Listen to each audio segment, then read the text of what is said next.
Let's talk about the first 3 things you need to do after buying a 50 series bad boy tractor. We do lots of these things right away before they even leave our shop. And trust me, the list could go on beyond the 3, to talk about the implements you should get and all sorts of things. But let's go into our shop and let's look at the very first consideration you have to have in buying this 50 series bad boy tractor.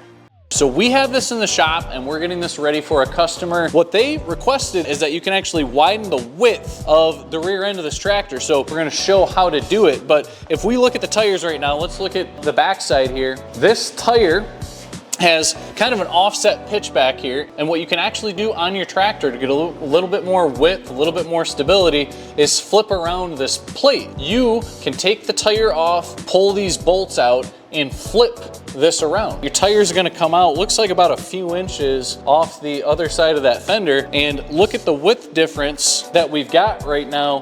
You're probably getting about 4 inches wider on each side, so 8 inches or so of overall width, and that's gonna make you a lot less tippy, which is always just a big safety concern when you've got a tractor. So notice on this one, you see that flipping of the plate gets this a lot wider. Why would you not want to do that? Maybe you're taking this in a lot of tighter spaces. Obviously, the whole width of that tractor increases if you do this, but I think most people that are using that tractor, they're not going down small, skinny paths. I don't see any reason that 90+% of people wouldn't want to do this. And then secondly, what goes hand in hand with this, which is number 2 on this list of things you got to do if you buy this 50 series tractor, is you need to fill your tires with rim guard. Rim guard is a liquid ballast for your tire. It's a beet juice. It fills up about 75% of the tire. We actually will pump this into the tires, and I think on the 50 series tractor, it's gonna add about 1,000 pounds of ballast weight towards the back. So when you think about adding 1,000 pounds to the back of the tractor and making it a little bit wider, just far less tippy.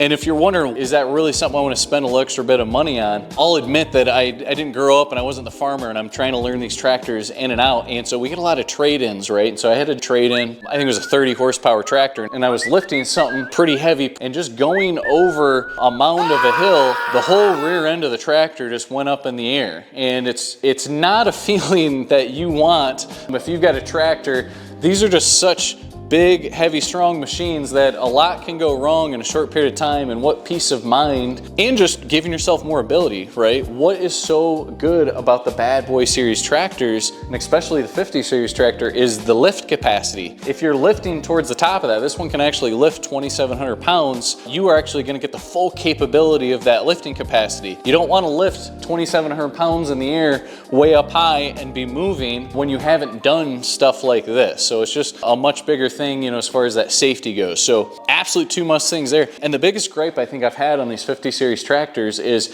it seems like from the factory, the pedals are particularly stiff. I'm in my 30s, I'm fit, and I feel like I've really got to press and use my body, and I'll feel it after a period of time of holding this. And you'll see a lot of different tractors that you're just floating with your pedal. Well, we're gonna show underneath of the tractor in this, because you can actually loosen these pedals, and it's just a total game changer, because I love the hydrostat that's on here, because it's just so convenient, I think, to press forward, press backwards instead of a gear selector. You can get this in a shuttle shift, which is going to be a traditional geared transmission tractor. But so many people, if it's hobby farming, whatever the case, a lot of just subtle forward backwards motions. You're not in an open farm area. Yeah, you're going to get a little bit more power, out of a shuttle shift. But I think a lot of people are not doing completely traditional farming with this tractor. There's a lot of forward backwards motions. There's a lot of using of the loader. There's going into an area, backing up. And what's nice about this tractor is there's still the cruise control option. So if you don't want to hold your pedal on, I've always told people cruise control is your best friend with this tractor because of how heavy the pedal is on here. Now that we kind of learned that you can adjust basically the linkage on that pedal, it's a complete game changer. Of course, you still want to use that cruise control if you're in big, wide open areas, but you really don't need it if you're doing a lot of kind of forward backwards motions after after you fix the pedal, which we're gonna show. So thirdly, let's take a look at this pedal. And obviously you guys can't feel what I'm feeling, but pressing this down, I'm kind of getting a gauge right now for how stiff that is. But underneath this pedal assembly, there is a return spring,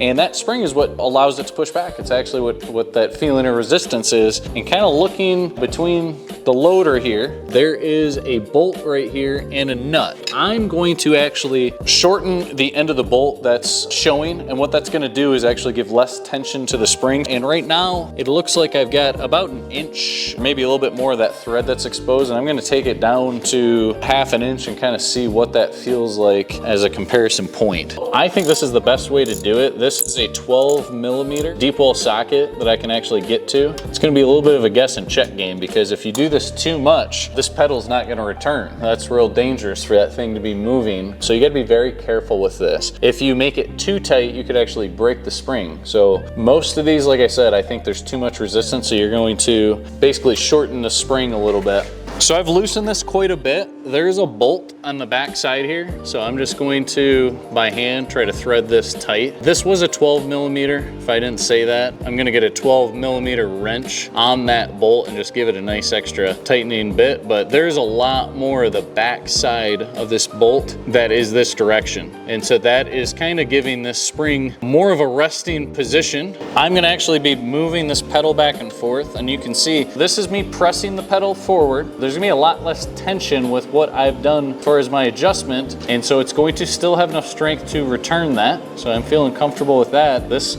right now is a lot easier to press than it was. You know, there's other stuff I could have said, right? You gotta get an implement. You know, Bad Boy makes their own implements, and probably what I'd suggest, what I see a lot of people doing, is adding a third function kit. So if you're looking at the Bad Boy 50 series tractor, this has rear remotes. It's a lot less common, I think, that I see people using that. You know, Bad Boy makes a flex swing mower, and you can plug it in so that you can get that flex swing to move up and down, but there's a lot of different implements you can use with these rear remotes. The other thing, if I was making this top 4 list, is add a third function kit so that you can get lines up here to the front, and you can use things like a grapple. Grapples are so nice, you know, for the stuff you're trying to do with your tractor. If you're trying to grab logs, brush, trash, whatever it is, that would probably be the next thing I would think about. But this is stuff, the stuff that I just showed you, that doesn't add money to flip this around, doesn't add money to get your pedal a little bit softer. Your dealer is gonna obviously have a cost, right, to adding rim guard, so that will add some money on that side. But when you're adding that much ballast weight,